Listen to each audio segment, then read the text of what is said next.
Okay, my love language is talking about all the behind the scenes things when it comes to business processes, how you scaled, team efficiency, team accountability, all of these things that when I think you first start a business, you really get into it because you love the art side. So the marketing and the people and the product and all the things you maybe see on Instagram, right? But then once you're in it and you're like, okay, I'm serious about this and I'm going to scale this business, then you get into the science and the behind the scenes and the operations. And that's why today's episode with Ryan and Valerie, the founders of Wellington Design Co, is so important. And I hope you have a notebook page full of notes after you listen to this episode, because we're going to talk about not only how did they grow this great brand. This is an awesome children's brand, e-commerce brand that you can find inside the hub and on hubventory.com, but also how did they do it while building and scaling efficiency that allowed them to scale down their team and their payroll. And also how do they do it as a husband and wife duo working together? Because I know for Eric and I, that's been a journey and a labor of love. And I know many of you are asking that same question. I want to work with my spouse, or I am working with my spouse. How do I make that work for us? So today, get ready to get into the nitty gritty of the systems and processes and all the really cool behind the scenes talk of scaling your brand. And bonus, if you happen to be a wholesale brand or a children's retailer, you're going to love the realities and the things that you have in common with Ryan and Valerie from Wellington. So get ready for this episode. I know you're going to love it. I know you're going to take a lot of notes.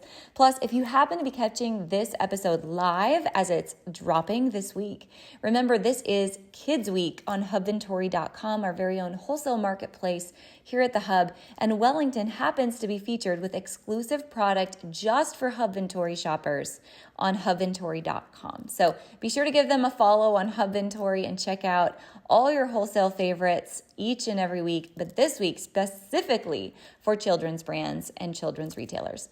Guys, you're going to love this episode. Take a ton of notes. Let me know what you think. You're going to love it. Meet Ryan and Valerie. Let's talk about your business strategy and the juicy details of what actually works, from mainstream fashion to fashion on Main Street and the entire ecosystem behind it. How do we scale your company and do it with the balance and the happiness that we all seek? Let's hear from those insiders, experts, and strategists that actually make it happen. I'm your host, Ashley Alderson from the Boutique Hub, and I can't wait to chat.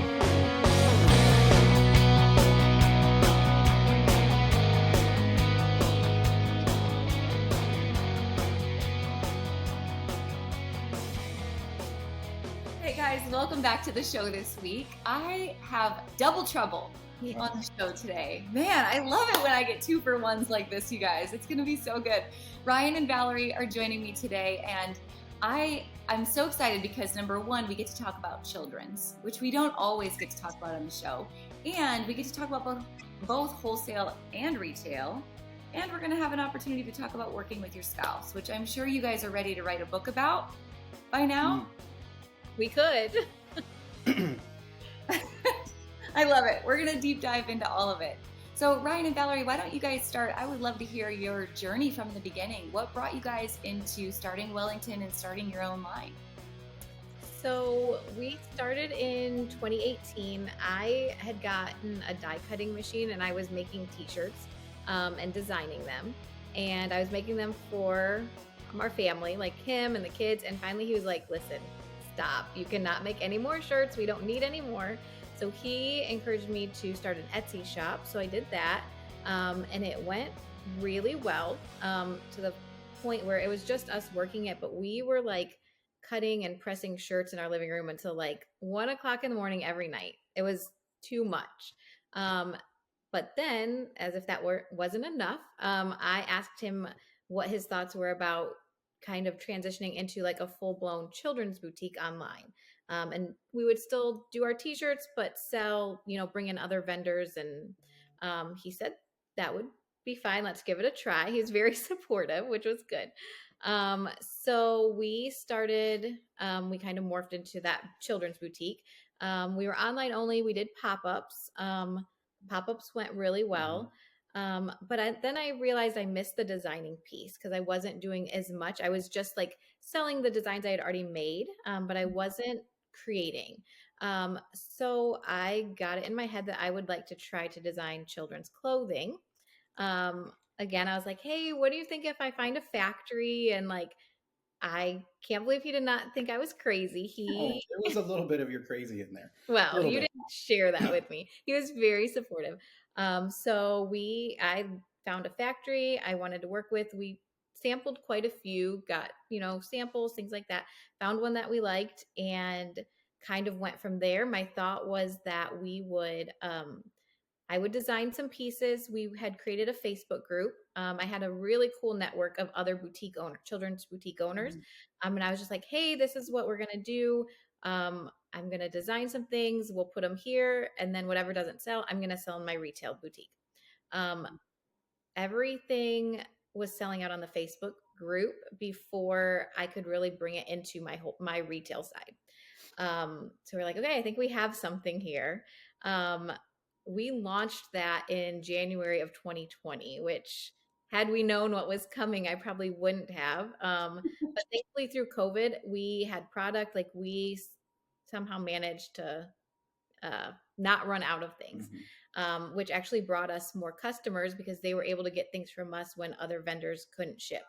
Um, then by June of that year, our retail side was so neglected, we had to decide which direction we were going.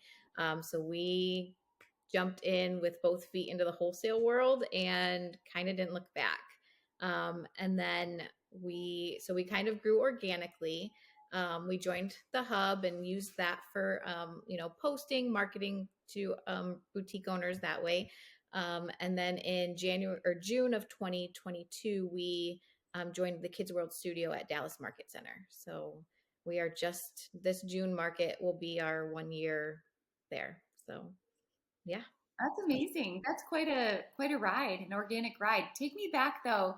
You mentioned something and you kind of breezed over it like, oh, it's no big deal. I'll just find a factory.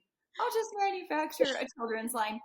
That's not an easy undertaking. And I get asked that question a lot in the hub about, oh, I think I'm going to start something. I'm just going to find somebody to do it for me.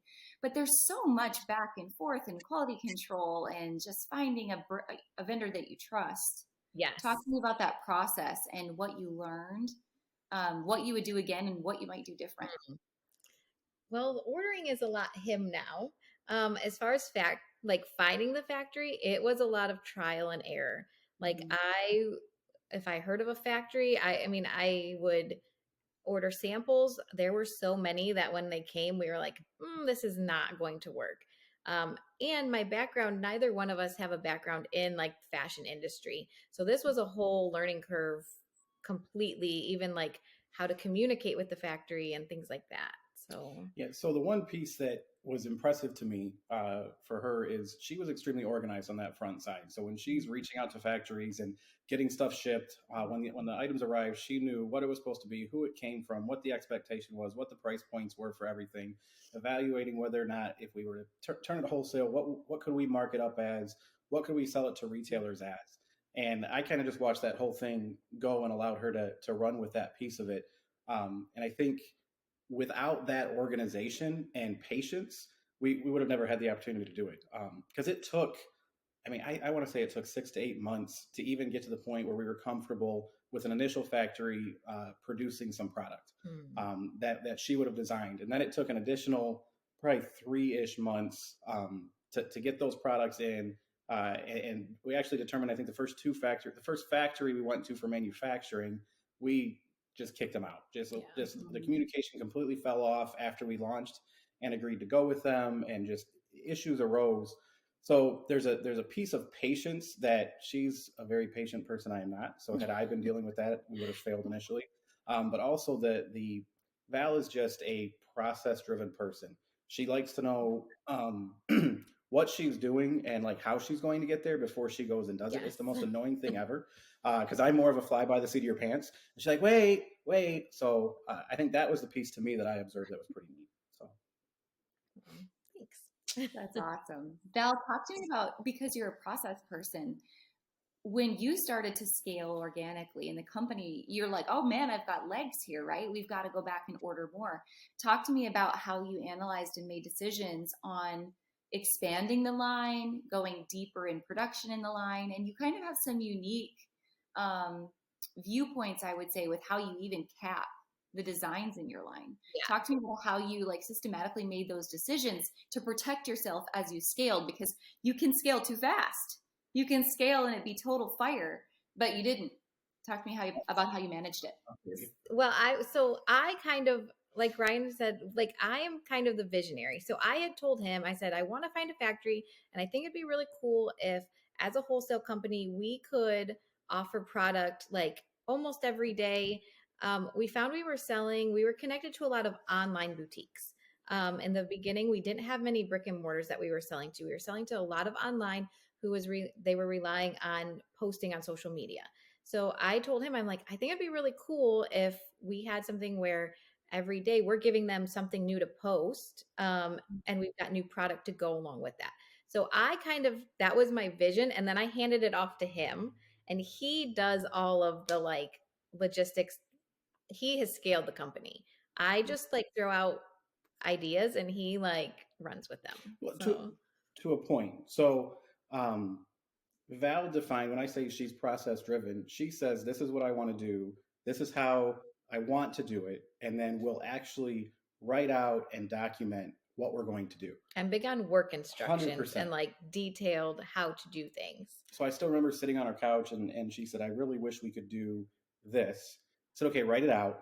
So she kind of defined what it was. And then with my background in engineering, I've also been in supply chain management, all that fun stuff. Mm. I started then building out our supply chain, and when did we need to order? How frequently did we order? And because to answer the question though, as far as like how deep and wide we go, we're a cash-based business. Mm-hmm. So it's semi-profit first strategy where if I don't have the money, we're not buying it. When we look at going deeper into a product, it's really only based if the funds are available.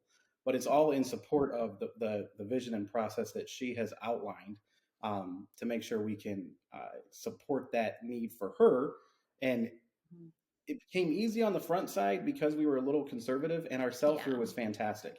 As the sell-through became more difficult, then evaluating each product when it's released, what your turn is on that product. I mean, I've got spreadsheet after spreadsheet after spreadsheet, evaluating style, size, print, season, when it's released as relationship to the holiday. And we still screw up at times, but we had to get into the numbers. And there was this, because I'm an engineer and I'm a numbers guy, I'd come to her and say, this is what we're doing. And we started to get into that battle of, well, that's stupid, Ryan. You need to do this because of all these different reasons. And it was really a numbers driven decision that was then either overridden or at least taken into consideration the more, I would call it the intangible aspect of it. You know, just because it's, she looks at me and says, Ryan, just because it's a romper doesn't mean it's going to sell as well as the last one. It's got a different design. It's not as broad based of a print that people are going to like. So I'll be quiet at that point. This is why the two of you work well together, right? I can totally see the ends of the spectrum that you're bringing together. So Val, on that note, talk to me about your launch strategy on the front end, because like you said, it's really important for you to give your stores something that they can post often. So how are you rolling out new products and keeping your audience engaged with all of your new launches as they come? So that we really had to learn to be consistent. So we want to make sure that our retailers know what to expect. So we, again, like our process in this, so every Sunday we send out a newsletter, and that will list everything that is releasing that week. And then our customers know that Monday, Wednesday, Friday, we've got new releases. Those will all be in the newsletter, but even if they don't get a newsletter, they know what days we release, and we release at 9:30 p.m. Eastern every night. It goes live on our website, and they know that's when they have to be on. And it's just because we have been consistent from the beginning. I think that's, and then there is a learning curve because it's not common to have that many new releases. Like we don't have like a season. We don't launch, our spring at one point, and like we always have new stuff. So it's just teaching them our rhythm, basically. You don't give yourself enough credit. So it's not just she didn't just send a newsletter out in the morning. Again, she outlined the entire plan. So there is a newsletter that goes out every Sunday morning, and the work in advance of that is planned the prior week. It's assigned to staff members. Everybody knows what they're supposed to do. She has the final say the Saturday before to make sure everything's lined up the way it's supposed to be. But Sunday, the newsletter goes out that tells people what is releasing. And then I guess we do, you're right. Okay. We do Facebook posts also every morning. And those go at 7 a.m. And then we send out an email when it's live on the website. And then we also have a text service, and they can sign up. We call it our Live in 5 text. So 5 minutes before the launch, if they've signed up for our text alerts, they'll get a text with the link that says, hey, this is going live, shop here. So yes, you're right. There's more than just the newsletter, but so all of that goes into how they know what's launching when. But again, we are very consistent. Like it's very, unless there's like a glitch and like a text doesn't go out or we misschedule something, but we schedule. I used to do this personally. We've delegated this to one of our staff members, but she'll schedule out all of our posts for the week, all of our text messages, all of our emails. Those all get scheduled normally the Saturday before. So yeah. I love all the nerdy process stuff. You guys are like speaking my love language right now. I just want to break it down. How many employees do you guys have? Like, talk to me about the structure of your team, because I love seeing the background of all of that. We have scaled down. So we've had as many as 5 of us working on the business, and we have gotten it down. I give credit to Val and her ability to process it. We've gotten it down to us and one staff member that the productivity that this team member has, that's the other aspect, is we've got a software system on the back of Shopify that tells me how much stuff is packaged, how many pieces, how many orders go out by hour. We have increased productivity by around 375% in the last 12 months of our shipping team.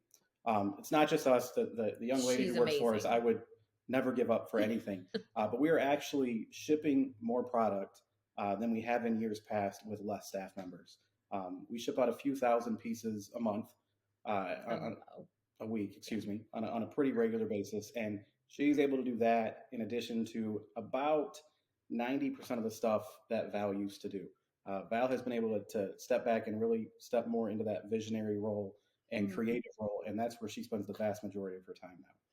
Well, and we just had a new baby a month ago. So I knew I needed to start handing off things before he was born. So that was kind of part of because I did not want to give things up. There were certain things I did not want to give up. But with him coming, I knew that I was going to need to. So Well, necessity is the mother of all invention, right? It forces you to have to set that boundary. It's one of the areas that I think I press Val is, hey, you've got to delegate, you've got to elevate what you're working on. And she looks at me and just, it's not in her nature. And the reason she's been successful with it goes back to before she delegates it out. Again, it's a written process that's developed. It's step by step done. And then with the person that we're training, it's okay, watch me do it, read along as we go, watch me do it again. All right, you do it, I'm going to watch you. And then, hey, I'm going to leave you alone. Go try this for yourself for a little bit, call me with questions. And then a circle back after the fact of you're doing great or you're not doing great, or here's some things to tweak and adjust. And, my style is I tell you and you should just go do it. So you've got to have the two of us pushing her to do it with her skill sets has allowed her to do things that, 9 months ago, she told me she would never hand off 3 things that we've handed off in the last 2 months. So it's just a testament to the stuff that she's able to accomplish through her processes that is kind of annoying to me. Oh my gosh. I just want to be a fly on the wall. You guys are all shipping together. I just love it. Okay, you're speaking my love language here. I heard many EOS tools come through, and we were talking about this before we started to record for you guys who are listening. And just context for those of you who are listening, we've talked about EOS a lot in the hub in the last year because it's a process our company's been implementing.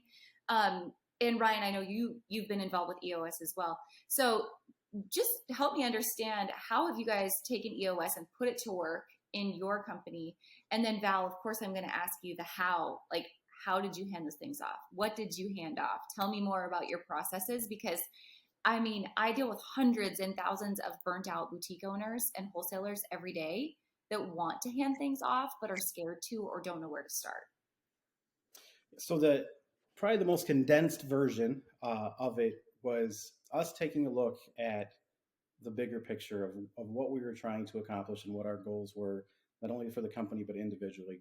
And then taking that and bringing it back into more bite-sized pieces in the EOS world referred to as rocks. So there were some items that we established as goals for a year out. that we typically were not, before we kind of started looking at the EOS aspect, we really didn't look at year audit stuff. It's how do we survive today? How do I get through tomorrow? And no focus really ever placed on things for the future. So when I mentioned those items, 9 months ago, that Val said she was never get rid of, that was them. It's okay. You're going to have this baby. You cannot do these things. We can't wait until it gets to that point to consider it. Let's identify some smaller rocks along the way of how do we get you to that point. What is the first thing we can work away for you to hand off? And I'm going to give the specific example of your newsletter and flat lay photography. Well, because I was the first thing, like I was making all like content creating, and then I got comfortable saying, okay, post this, like, and giving our team like, okay, this is what you need to post, do it this way. And then it was, okay, you're doing a great job with this, why don't you try to create some content? And like we actually use the marketing bundle, and I have her go through and like different questions, and we bought a copy, printed it, and that's what she uses. But that was something I didn't want to give up at first. And then, like he said, my newsletter. So I had her then, she was doing like the Facebook posts and creating that content, but I still held on to the newsletter. I was like, well, I need to do that. And he pushed me. He's like, no, I think she can do this. She's done great with all of these. So then, yes, she started doing the Sunday newsletter, did a great job with that.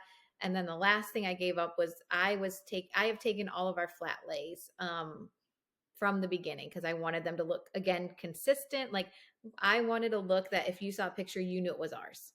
And I was like, I will never give this up because I don't think anyone else will do it. He's got a great mindset of, if I don't give it up, yes, they may not do it exactly to the T, of how you would do it, but if they're doing it and it's satisfactory, you can then focus on these other things. And that was huge. Like, okay, it doesn't have to be, as long as it meets my qualifications. Maybe I would put a different color bow in the flat lay.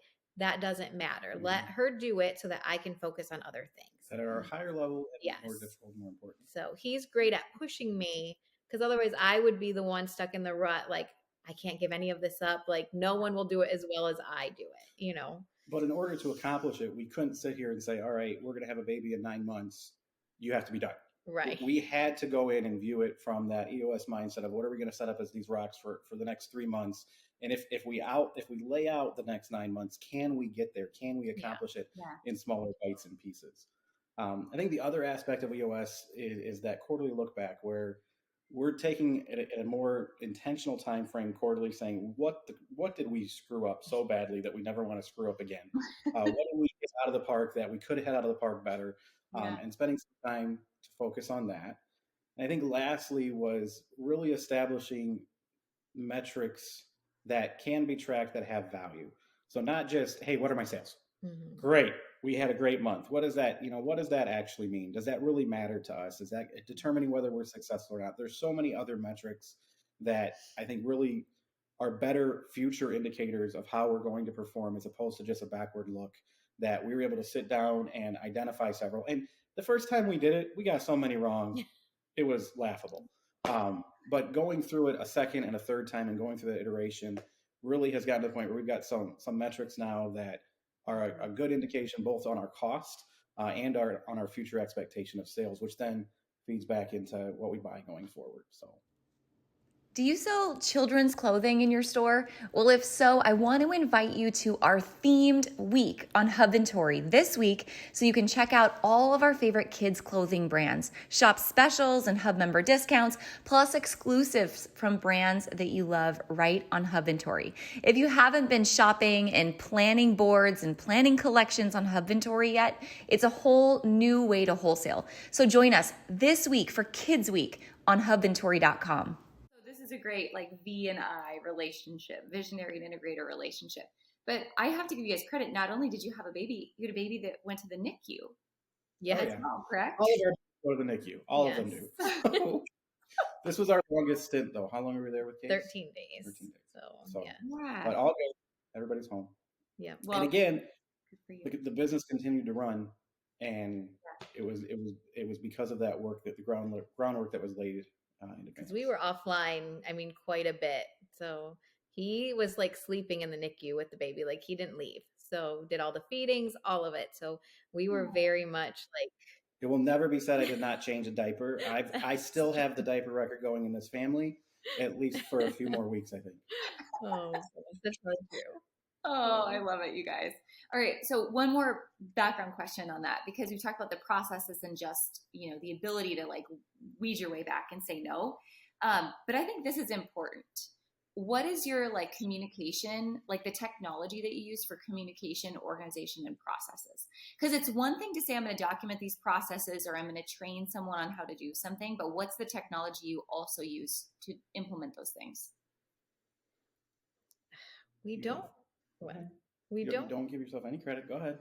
I mean, basically, I have like an employee handbook. We use a Google Drive, and as like things come up that we wanted to hand off, or I would work through it, type it up, and then have him work through it, and then. But we don't really do any. So I don't disagree completely. We have a Google Drive that has all the master documents in it. So they're segmented by the different kind of areas that it's being worked on. She is right. She does the initial read through on it. I do a walkthrough with it. All of those are printed out, put in an employee handbook. Each one has gone through with the employee as it's done. And then we actually have a feedback loop where we're coming back into those. I believe right now it's annually to do a re-walkthrough to make sure things change over the course of a year.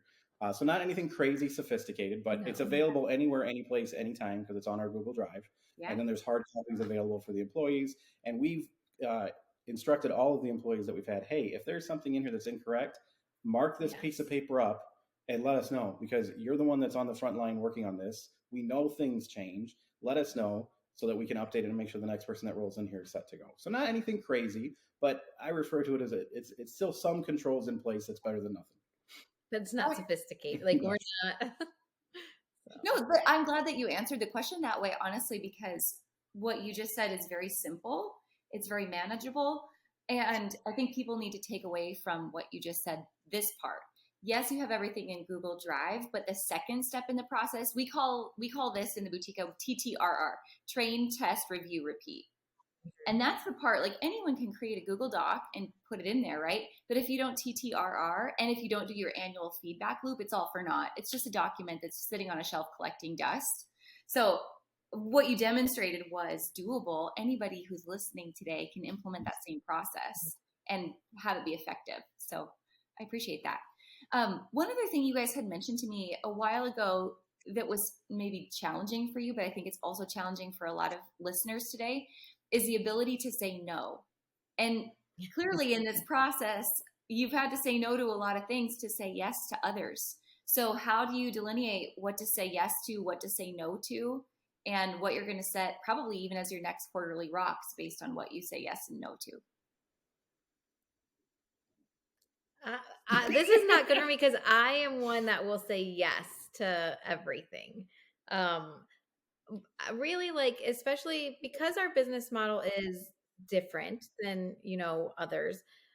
We'll get customers who'll be like, hey, this is nice, but we'd really love if you would do X. But then if it doesn't match what we have set as our goals, objectives, as much as I don't like it, I have to say, I'm sorry, we have considered that, but that we're not able to accommodate. Right. That is not easy for me because I want to be like, yes, we can do that. We can do that. Like, but then we're losing sight of what our goals are, our business, our core business model. And we can always improve, but we don't want to change our core business model. And we need to make sure that everything that we're doing is pointing back to that. So the other aspect of it that really makes it easy to make decisions is not, hey, can you do this? Because a lot of times the answer is, yeah, we could do that. Mm-hmm. You got the initial walkthrough of does it align with our business model 100%. But we've been able to nix when Val and I came to the agreement, because I'm the no, absolutely not person. But we talked through some things as a couple, and we said, listen, if we cannot say yes to something knowing that we are going to be able to consistently do that time and time again, the answer is no. Or the answer is not right now. Hey, we'll consider that in the future, but we don't have the the resources to do it. We don't have the processes to do it. Something as simple as we were recently asked to provide a different type of photography for the retailers. We can do it. It really only takes 20 minutes Right. to do just that one little piece of it. But to have everything available, ready every week after week, We don't. and then to have someone do it, we have none of those steps in place. So what happens is we said, hey, that's not something we can do right now. It actually goes on a hit list of stuff that people have asked for that we may want to do in the future. And then when we're looking at next quarter, next year, next month, whatever it is, can we start putting things in place that will allow us in 6 months, 9 months, 12 months to do what they asked us to do, but only if we can do it consistently. So that was able to mix a lot. If I don't have a way to do it repeatably and consistently right now, I can't do it right now. So that's kind of the second kind of lens that we look through when we answer that. I love that. It's not no, it's just no right now. Like, I love the hit list idea that you can always come back to it later. I heard this analogy actually on a podcast this morning. And they were talking about the lady in the red dress analogy. You know how in every like movie, the lady in the red dress walks into the bar and the man gets distracted and looks, and when he looks back, there's a gun in his face. And I think about that in business. Like, every time we get distracted and we want to say yes to something and we lose sight of what we're actually supposed to be focused on, the gun pops in our face. So good for you guys for being able to have that discussion and stay married at the same time, working your way through that discussion. So there's a lot of listeners that are going to want to know, I'm sure, just as a married couple working together, what are your best tips? Or maybe what are some things to avoid when you're working with your spouse? Definitely stay in your lane. Yeah. I mean, it works for us because we are very opposite. Like, we have very different strengths and weaknesses. He actually, in his day job, they use a like a personality test, but it's tailored towards like working. It's not just like, I don't know, how would you say? Like, I don't know. How would you? It's just the types of things that you like to work on, that you're good at, that don't kind of burn you out. You may be an individual who can be in front of people, but you don't love being in front of people. And if you're in front of people all day, every day, you're going to burn out quickly. It helps identify some of the things that you not necessarily are good at, but enjoy doing. And I am a person that I like to work on one thing at one time, and don't interrupt me or else I'll lose my place. And like, I cannot multitask. Like, I like to do something start to finish, things like that. So he had me take it also. And it kind of helps us because I know it like helped me know what my strengths and weaknesses are, helped him know what my strengths and weaknesses are. So then when we react to things differently, we're like, okay, that makes sense. Like, that's how you operate. You know what I mean? So, very much knowing how the other person functions. And then, like I said, numbers give me a headache. So I let he does all the numbers. I get to do the creative side. So, that's why I had told him, I didn't realize before we were doing this, I had, my previous life before kids, I was working in a medical office, as an office manager. I didn't realize like you could have a job and actually enjoy it. I realized I hated managing people, but give me tasks to manage, I'm golden. All day long. So things like that where, we're very different. So I get to manage the tasks. He does the numbers, the operations things, and it just works that way for us. So yeah, and from my seat, if you look at it as a business, right? When you walk into any business, people have roles and responsibilities. And if the person that's in charge of accounting is trying to manage the manufacturing line, it's probably not going to work out very well. No. And it's going to have a poor product at the end of the day, and you're going to irritate people. We made some of those mistakes. I made some of those mistakes early on where I got in her lane. I got in her way, and Valerie, that's the other thing that we learned through marriage and through this is Valerie is more accommodating than I am. She will say yes to keep the peace. I will say no to argue because it's fun. So I had to learn, and so we made a decision. I made a decision to do something that was in her lane. She told me I was wrong. I said, I don't care. I'm doing this. So I said, okay. She said, okay. At the end of the day, when that decision came to fruition, I was the one sitting there going through hours and hours of work that I created for myself because I made this decision. And she sat on the couch and smiled. So there was a few of those, but we wound up actually identifying who is supposed to do what and who has the final say. Not to be a jerk about it, but there's things we don't agree on. And if we're just going to argue about who can yell the loudest or who can debate the best, you would win. I would probably win every time. I'm just more forceful, but that's not the best thing for the business. It's not the best thing for our marriage. It's not the best thing for our family. So one of the things we did is sat down and said, where does your responsibility start and stop? Where does my responsibility start and stop? And is there something that neither one of us are good at that we really need to collaborate on? And then we take each other's opinion and advice. I do ask. There's things that I ask about and there's things that I don't ask about. There's things that she asks about and she doesn't ask about. But at the end of the day, when the decision is made, the person who's responsible to make the decision does, and it's the other person's responsibility to get on board and support that, just like any company. And that was really hard to take a marriage that has the dynamics of a marriage and, very different than walking to work at 8:00 in the morning, and be able to say, okay, fine. Like I'll let you make that decision. And I think the easy piece of it was she did a good job and made good decisions and made me feel stupid when I didn't, or when I pushed against her. And that made me recognize, holy smokes, you don't know everything. You got to give her respect for that.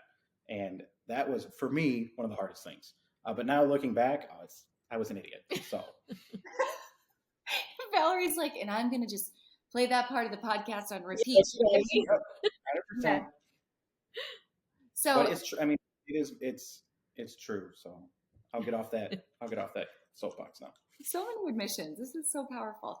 Are there rules that you've put into place in your home, or like we don't talk about work before or after this time, or no phones during this time, or how have you also managed like work, family, marriage, and I hate the word balance, but I don't have another good word, but really trying to balance all of it. We aren't that great. No, we don't. I mean, every date night we're talking about Wellington, I think. No, so we are not.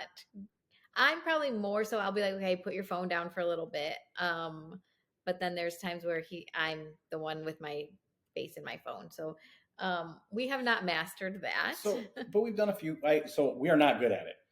We have identified a few areas. So Val will actually go out on retreats for designing. She's not allowed to really design on a day-to-day basis. We found that it's far more, she's a much happier person because she doesn't have that hanging over her head all the time. So we'll take, whether it's a weekend or a few days throughout the week, and she'll go to a bed and breakfast. She'll go to a family cabin up north from, somebody in our family that's got something that she can go stay at. And she will just crank out X amount of designs. She'll have a target when she goes that she's going to try to get through.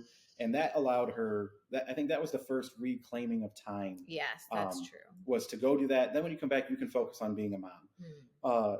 I'm terrible on my side. I come home from work and kind of start working again. So it's a great item to put on our task list for the next year to improve. I see this going on an IDS list. I can see it already. Yeah. All right. Well, let's shift gears a little bit. You guys have been a part of Hubventory and one of our leading children's brands on Hubventory since the beginning. You're a part of Children's Fashion Week on Hubventory, and you have an exclusive design. Tell everyone listening what else they can find from Wellington on Hubventory, and also the exclusive that you have for Kids Week. Yeah, so the exclusive is going to be a Halloween coordinating set for boys and girls. It's called Me and My Boo. So it's a boys jogger set and a girls pants set. So that'll be available. We're going to cut that to order. So that will be on there next week. And then we've got all of our inventory, our ready to ship inventory on there also. So you can find all of that there. Awesome. You guys are working with children's stores, online, brick and mortar every single day. So I have to ask this question as we're wrapping up our time here. But as you look across like all the children's stores that you guys work with that carry your products, is there anything that you see across the board that maybe some of your most successful customers have in common? I don't know. I think it's consistency. I was going to say, I think it's the ones that actually are using like with our social media, the ones that are using like our posts and posting something every day. Therefore, they're consistent on their social media. I think that would be. Do you disagree? I think that's for sure. No, sorry, let me try again. I think that's for sure one, whether it's ours or their own planning. But on the back end, I also see you can tell the difference between the boutiques that plan and the boutiques that react.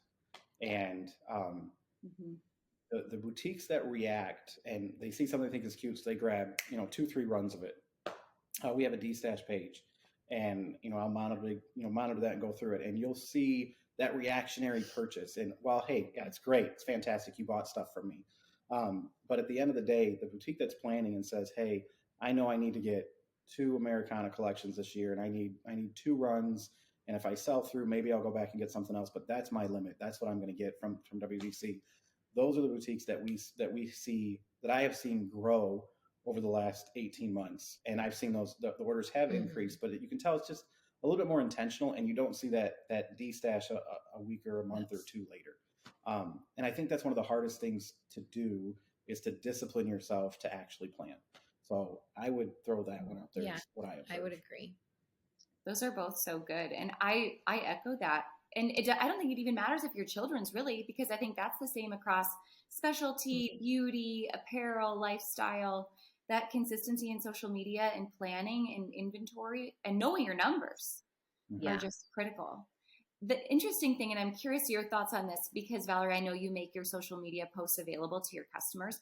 I think sometimes children's stores feel like, because I'm a kid's store, I'm limited in my ability to be consistent on social because I feel like I need to have more kids in my marketing. When really, I don't even think that's the case.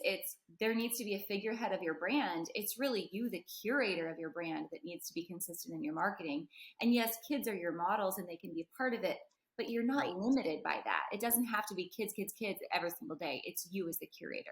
What's your thoughts on that? No, I would agree. Well, and we've even done that like with our customers, because we are a small business too. Like, yes, we're selling children's clothing, but at the end of the day, like it's us also. One thing we do every month, we do a Facebook Live, and we try to be very transparent. So we'll jump on a Facebook Live. It's always the second Tuesday of we say the first or second Tuesday of the month, normally the second Tuesday. Right, the first. But that's another thing we like with the consistency theme, like they know when to expect that. And we will get on, and if there's any changes coming, we show sneak peeks. We just did one last Tuesday. We talked about like the Hub Ventori exclusive. And then we'll open it up for questions. So then, yes, we're selling children's clothing, but then there's also that relationship between us and our customers, which I think is super important. So I love that.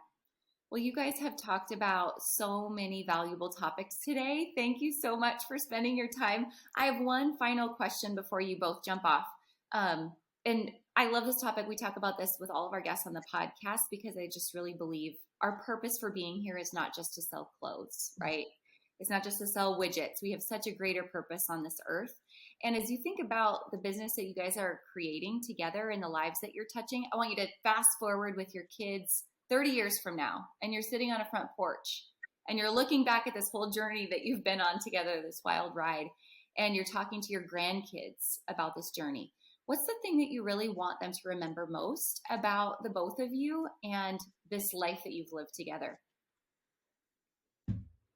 Good luck. What do you think?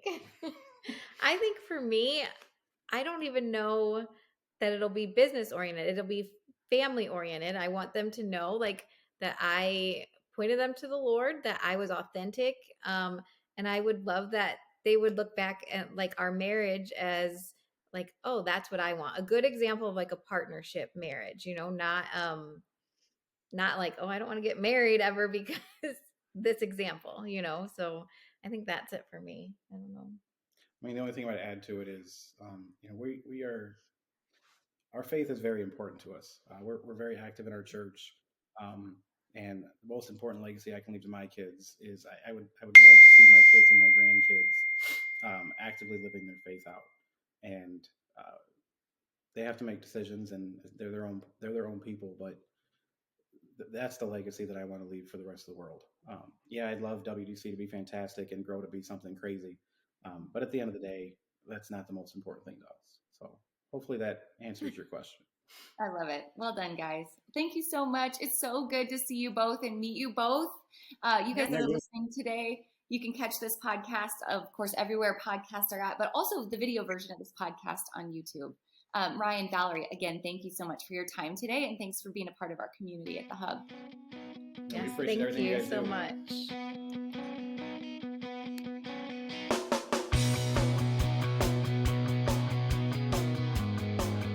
Hey guys, thank you so much for listening to this episode. We hope that you loved it. Don't forget to hit subscribe and leave a rating and review down below for a chance to be one of our featured listeners each and every week. For more information on our spirit of community over competition and how to access complete show notes and bonus downloads from our guests, head on over to theboutiquehub.com and join the community. We'll see you next week.